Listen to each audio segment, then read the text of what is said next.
Just at 5 today. Explosions and a hail of bullets, hostages running for cover. It was a dramatic end to 2 separate standoffs in France. Tonight, the men accused of the newspaper massacre are dead. And a show of solidarity, the iconic Arc de Triomphe, glowing with a message, Paris est Charlie. Paris is Charlie. We have several reports about how this all unfolded. Let's begin with CBS 2's Tony Aiello live in our newsroom now. Tony. Maurice, tonight the terror group Al-Qaeda in Yemen is taking credit for this week's violence that started with a murderous rampage at a newspaper on Wednesday and ended with decisive police action 5 hours ago. With explosions and gunfire, French forces ended the dual standoffs and freed more than a dozen hostages with near-simultaneous raids. At an industrial park northeast of Paris, the Kouachi brothers, Saeed and Sharif, died hours after holing up in a print shop with a hostage. During a tense standoff, a French journalist called the print shop and spoke to the younger brother. We are just telling you that we are the defenders of the Prophet Muhammad. I was sent, me, Sharif Kouachi, by Al-Qaeda in Yemen.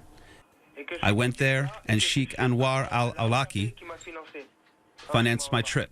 Al-Awlaki was the American-born terror leader killed in a U.S. drone strike in 2011. The Kouachis murdered 12 people, including 2 police officers, in Wednesday's attack at the Paris office of Charlie Hebdo, a weekly that often poked fun at Islam and the Prophet Muhammad.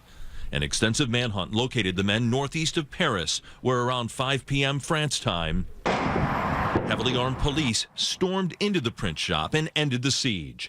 The second standoff at a kosher supermarket on the southeast edge of Paris ended minutes later. Amadi Koulibaly, an associate of the Kouachi brothers, had taken hostages and threatened to kill them unless the brothers were allowed to flee. Police believe Koulibaly murdered a policewoman in a Paris suburb Thursday morning. He died in the police raid. 4 hostages were found dead, while several others, including a man with a child, escaped. The French president says Koulibaly's choice of a kosher market was, quote, an anti-Semitic act. In New York, this terror expert praised the decisive action to end the standoffs. I'm sure they were looking at the clock. I'm sure they were eager to bring this situation to an end.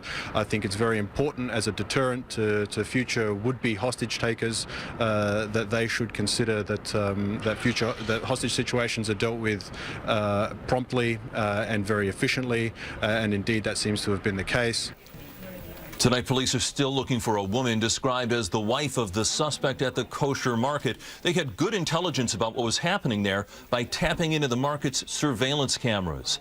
French authorities are asking for vigilance, fearing other attacks may be pending. Live in the newsroom, Tony Aiello, CBS 2 News. Tony, thank you.